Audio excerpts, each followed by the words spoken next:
Chris Violet. I'm representing the town of Barrie, which is probably the closest town that you'll hear from. What's your relationship to Dan? Dan is my uncle. Wait a minute, maybe I should refer. Sure. Dan is my uncle. Big fan. Great. So I am the planning director for Barrie Town, as well as I do sit on the planning commission. I wear a few other hats in Barrie Town too, because like most other people, I care a great deal about my town. My comments will be mainly centered around, solely centered around solar, because that's what Barrie Town is being faced with. Our elevation, is not particularly conducive to wind, so I don't expect we'll find that as a problem. But solar, we are concerned about. I might add, like everybody else has mentioned, our town plan does clearly state that we do support renewable energy, but with the appropriate siting and several other things within our town plan. I want to give you a specific example of a process we went through, and then I'll end by several bullet points and maybe a few recommendations. Currently, the town of Barrie has two 500 kilowatt solar plants that have been constructed. One is operational and the other one is about to become operational. The one that's operational is actually benefiting the town of Barrie. It's owned on town land, or it's hosted on town land, and provides power credits for both our municipal government and our school. The second one has been constructed and is just about to go online. That one is located in the Wilson Industrial Park. That benefits the property owner's property in Randolph, not his property in Barrie Town. In addition to those two, Barrie Town currently has 4 other 500 kilowatt projects, as well as one 150 kilowatt project in the pipeline with the Public Service Board, as well as I'm aware of several others that will probably be coming forth shortly. We are also in close proximity, less than a mile from a proposed 4.99 megawatt plant in neighboring Williamstown. It seems like these large-scale solar projects have developed overnight.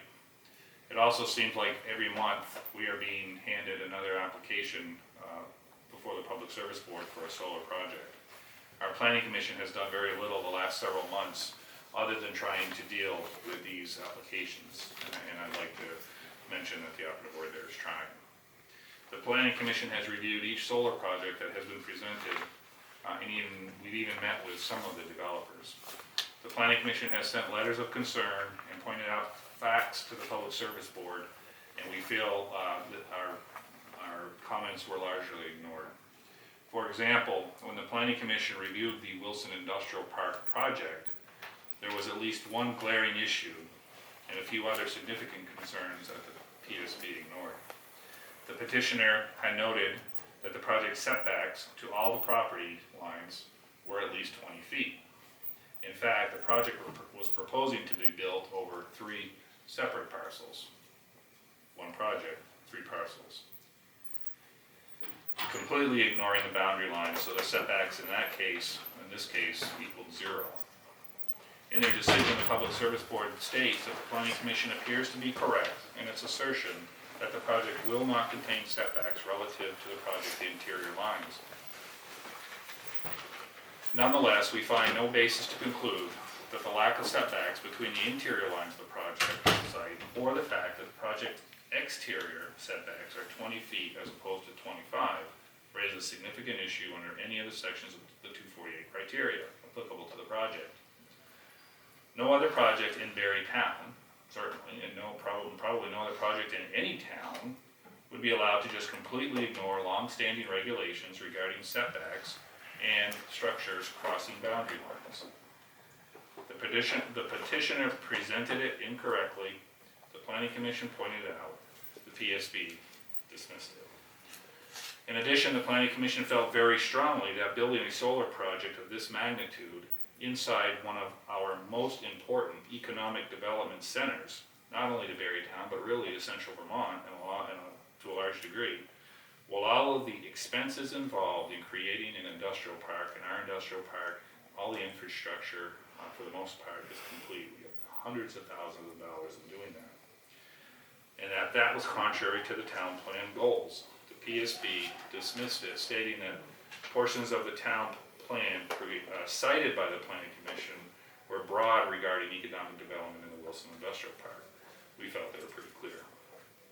Finally, while taking note, after the Planning Commission pointed it out, of the fact that the project was going to consume most all of the land that it was being built on, just a little over 3 acres, almost the entire parcel is going to be, there's a structure on the property as well. They dismissed the concern raised by the Planning Commission. The fact of the matter is that the Planning Commission felt that while they were heard, there was very little they could do to influence the project for the betterment of Barre Town and the Wilson Industrial Park specifically.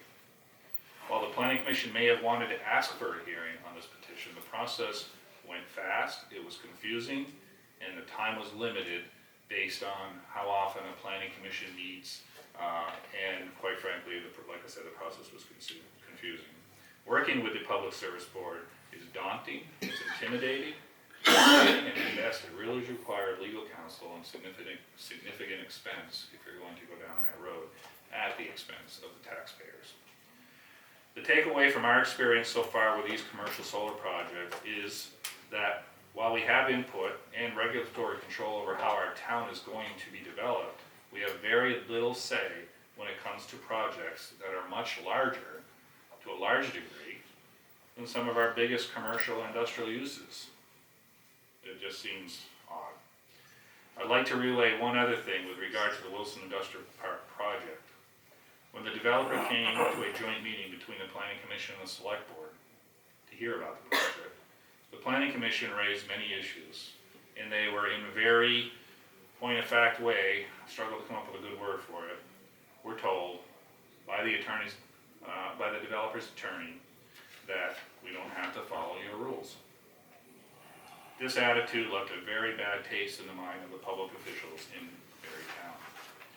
Other significant concerns that we have been faced with over the last several years regarding solar siting, or the concerns at least, is overburden.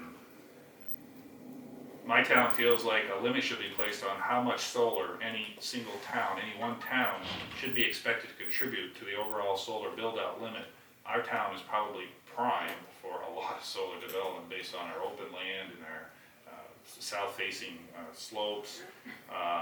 And so we're very concerned about how much we actually could be looked to, and our proximity to three-phase power, that we could end up ultimately be burdened with. Help prevent towns from undue burden that solar could bring. What kinds of impacts does solar development have on property values? I don't think there's nearly been enough time to figure this out. Things are happening so fast, it's hard to know. Some limit should be allowed so that for time to get a real sense of the impact. Towns should have some input as to the best location for solar development. And I'll expand upon that in just a minute. More weight to individual concerns over aesthetics needs to be allowed, not just community-wide, which is generally how it's done now, which really don't give a lot of weight to those that are probably most impacted by it. Back to the Wilson Industrial Park.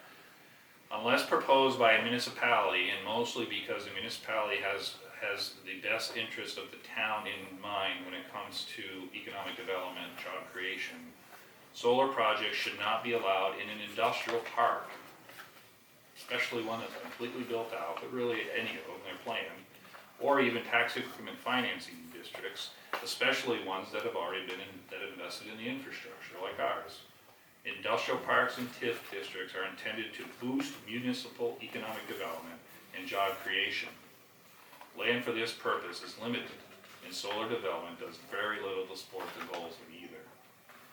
Allow special case proximity solar development. In other words, if a site makes sense and there's little or no opposition, the site should not be limited to the number of projects it can have.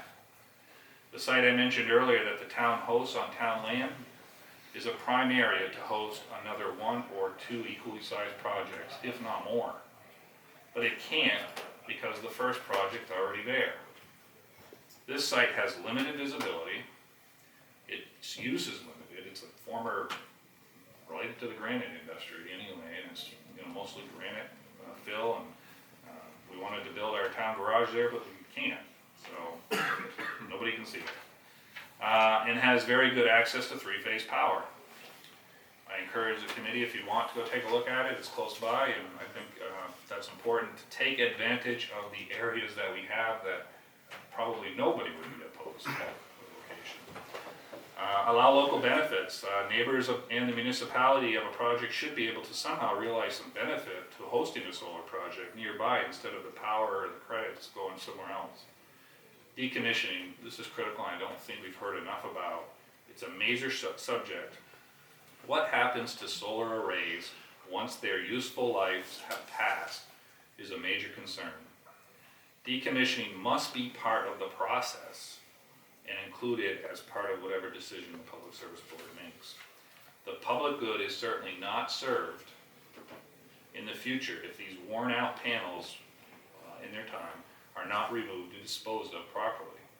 Hazardous material contained, and there is, within these panels need special handling, just like any other potentially dangerous substance not mentioned, not to mention the eyesore that an abandoned project would have. The last thing I'll leave you with is a major concern of our select board. Frankly, in hosting a solar facility is the inability for a municipality to really realize the real and personal property tax that it could bring. The discounted cash flow approach, which was written into state law, provides at a minimum of a 70% discount for solar projects, which when combined with all the other restrictions, it's alarming and has my select board up in arms.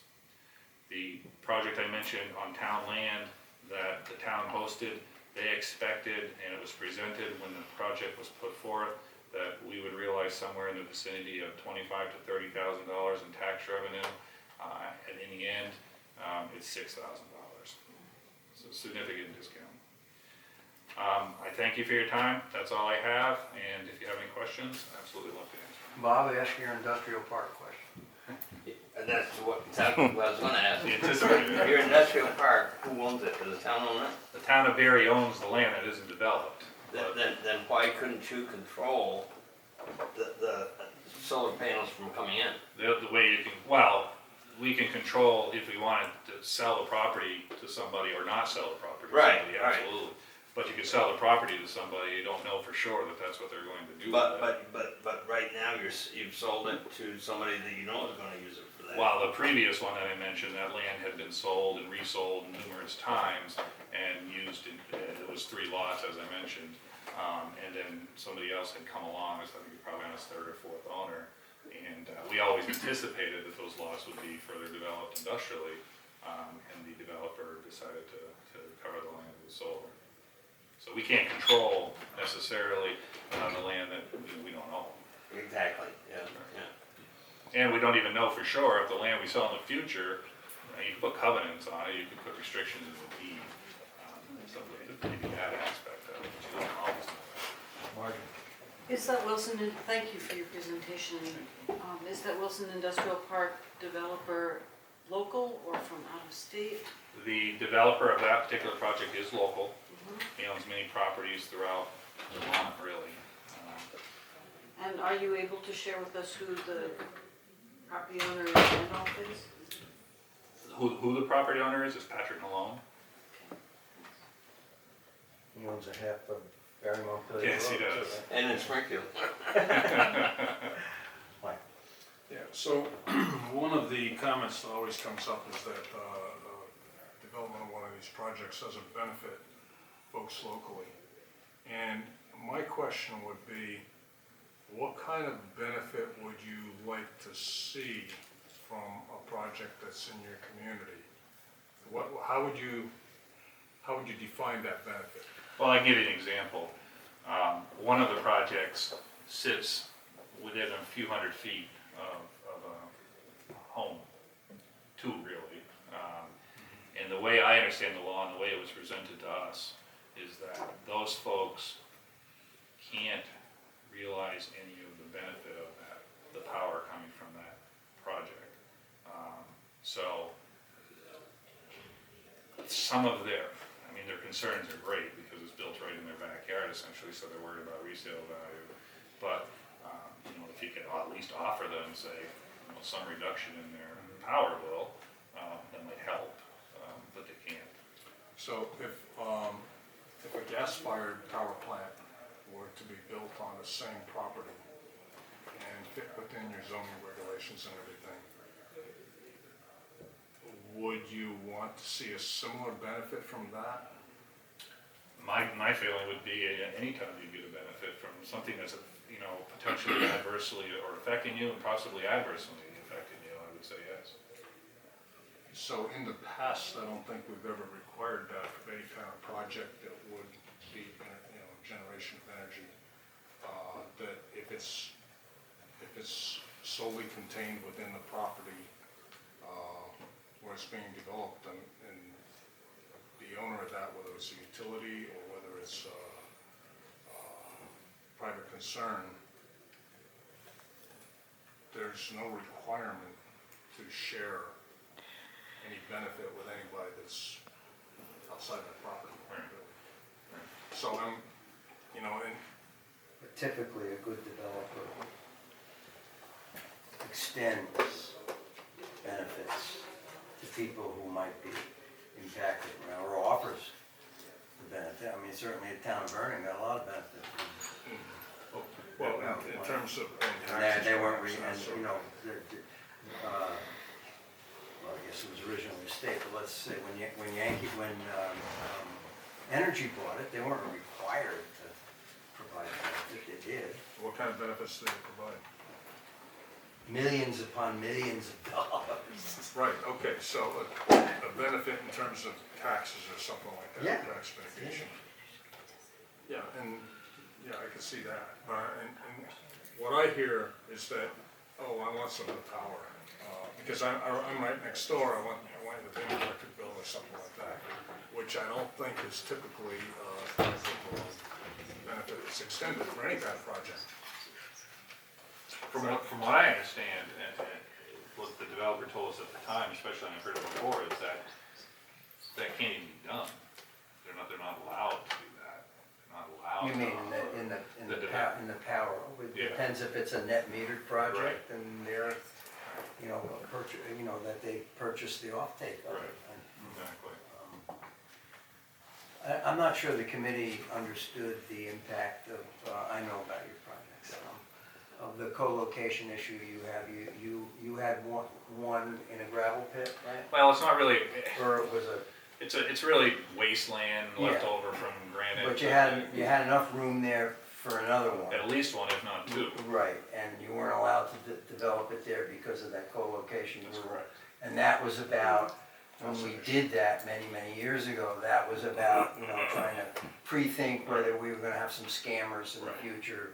Isn't that really one big project? So that was the, And that makes sense, and I Yeah. understand Yeah, that, but no, but there are exceptions to that Right. rule, and this is a perfect Well, I example had of Where you that. want enough land so you can. There's not a single person Right. that And would that was oppose a- to this one. and that was land that had basically had no value whatsoever. Well, we had hoped, Yeah. and there was very little, but we had hoped to build our municipal, move our whole municipal garage and Right. several different things up there, but testing proved that wasn't going to be feasible, which meant it's probably not good for a whole lot of anything, other than maybe solar. Right.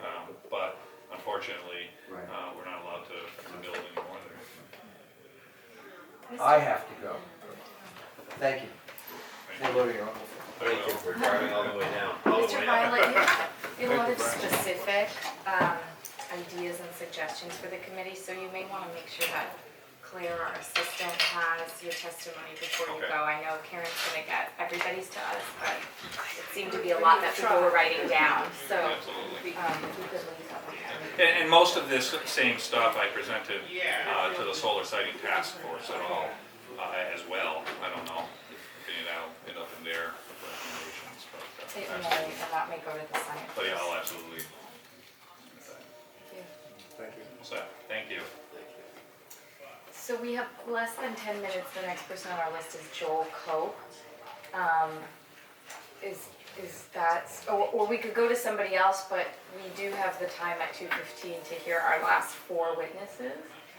Would you Well, prefer that? Jamie Hines is here from Okay. Shelburne right now.